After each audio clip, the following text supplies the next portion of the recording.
Company का? जंतु company का डिमांड। कितना रुपया डिमांड किया? 10 करोड़ रुपया। और किसके साथ था तुम? कौन कौन मिलकर डिमांड किया था? मैं और दिलबार। কাছাড়ে নির্মাণ সংস্থার কর্মীর কাছে লস্কর ই তৈয়বার সদস্য পরিচয় দিয়ে 10 কোটি টাকা দাবি, ধৃত 4। নিষিদ্ধ সন্ত্রাসী সংগঠন লস্কর ই তৈয়বার সংক্ষেপে LET সদস্য পরিচয় দিয়ে ফোনে এক নির্মাণ সংস্থার কর্মচারীর কাছ থেকে 10 কোটি টাকা দাবি করা 4 সন্দেহভাজনকে কাছাড় পুলিশ গ্রেফতার করেছে। শিলচরে এক সাংবাদিক সম্মেলনে কাছাড়ের পুলিশ সুপার নোমল মাহাতো এই কথা জানিয়েছেন। তিনি বলেন, 21 ফেব্রুয়ারি রাত 9:30টার দিকে ঝান্ডু ইনফ্রান্টেক লিমিটেডের এক কর্মচারীকে এক অজ্ঞাত ব্যক্তি ফোন করে কোম্পানির কাছ থেকে 10 কোটি টাকা দাবি করে নির্ধারিত সময়ের মধ্যে এই অর্থ পরিশোধ না করলে গুরুতর পরিণতির হুমকিও দিয়েছে তারা। তিনি বলেন, খবর পেয়ে কাছাড় পুলিশ কাটিগড়া থানায় 308-2/351-3 BNS ধারায় 10/2025 নম্বর মামলা দায়ের করে তদন্ত শুরু করে পুলিশ অভিযান চালিয়ে কালাইন এলাকা থেকে প্রধান অভিযুক্তের 2 সহযোগীকে গ্রেফতার করেছে। ধৃতরা হলেন আলিক উদ্দিন এবং আমির উদ্দিন। তারা কাটিগড়ার গুমরা এলাকার মাকিনপুরের বাসিন্দা। পুলিশ তার সহযোগীদের কাছ থেকে তথ্য পেয়ে মেঘালয়ের জয়ন্তিয়া পাহাড়ের রাইমবাই গ্রাম থেকে প্রধান অভিযুক্ত বক্তার হোসেনকে মেঘালয় পুলিশের সহায়তায় গ্রেফতার করে। ধৃতের আদিবাড়ি সোনাইয়ের সুন্দরী দ্বিতীয় খণ্ডে। পাশাপাশি তাদের আরেক সহযোগী শামশির উদ্দিন বারভুইয়াকেও গ্রেফতার করেছে। তদন্ত চলাকালীন প্রধান অভিযুক্তের কাছ থেকে অর্থ দাবি করা কলের জন্য ব্যবহৃত সিম কার্ড সহ মোবাইল হ্যান্ডসেটটি উদ্ধার করেছে। ঘটনার আরও তদন্ত চলছে বলে জানান পুলিশ সুপার। ব্যুরো রিপোর্ট, আজকের বরাক। সুধীর দর্শক, খবরটি দেখার আগে আপনারা আমাদের আজকের বরাক ইউটিউব সাবস্ক্রাইব এবং ফেসবুকে ফলো করতে ভুলবেন না কিন্তু। बख्तर हुसैन। अच्छा, घर कहाँ है तेरा? सुंदरी पार्ट 2। सुंदरी पार्ट 2। कौन सा थाना पड़ता है? कसुदरा। अभी कहाँ में रहता है? अभी मेघालय में मेघालय में काम करता है। क्या काम करता है? मिट्टी का काम। और तुम लोग जो तेरा मोबाइल नंबर से वो जो डिमांड किया था, किसका मोबाइल नंबर था? मेरा। तेरा था? हाँ, तो किसका डिमांड किया है तुम लोग? कौन कंपनी का? क्या? जंतु का? हाँ, जंतु का। जंतु कंपनी का डिमांड। जंतु। कितना रुपया डिमांड किया? 10 करोड़। 10 करोड़ रुपया। और किसके साथ था तुम? कौन कौन मिलकर डिमांड किया था? मैं और दिलबार। दोनों मिलकर डिमांड किया था। और पैसा तुम लोग कितना रुपया डिमांड किया? 10 करोड़। 10 करोड़। और अभी दिलवार कहाँ है? मेघालय में। कहाँ में? ये छिबरा है क्या? नहीं, W में। ठीक है।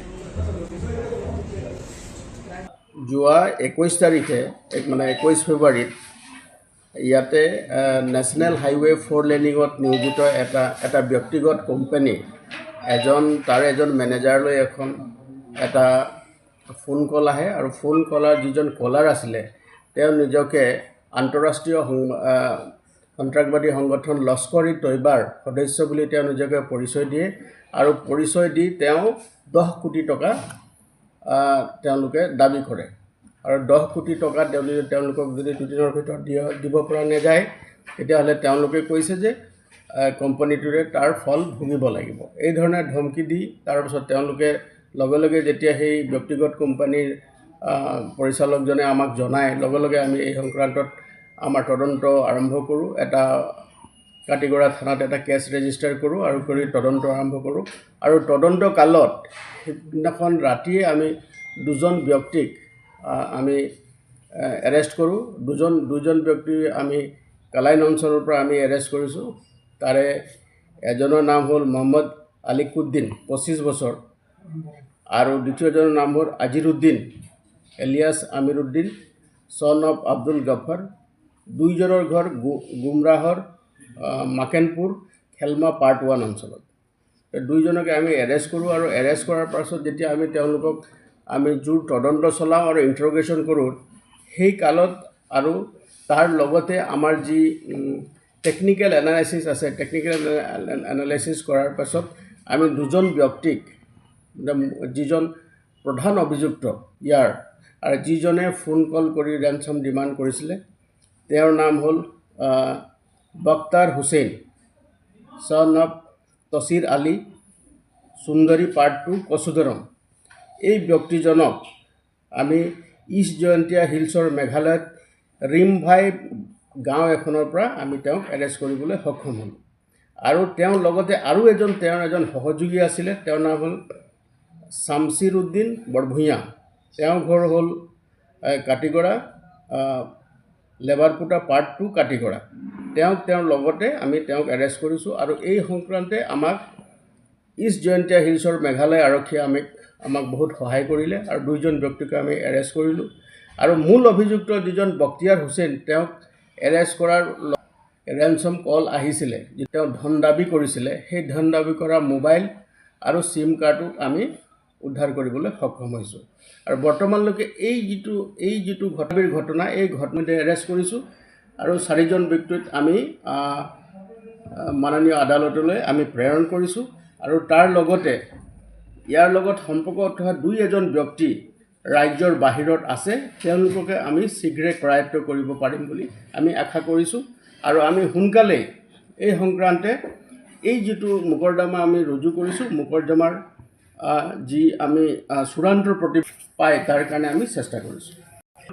ঘটনাৰ লগত তেওঁলোকে জড়িত আৰু সেইকাৰণে আমি এতিয়াও তদন্ত চলাই আছোঁ। আৰু তেওঁলোকৰ টেকনিকেল এনালাইচিছৰ লগতে আৰু যি হিউমেন ইণ্টেলিজেঞ্চ আমি কৰিব পাৰোঁ তাৰ কাৰণে আমি চেষ্টা কৰি আছোঁ।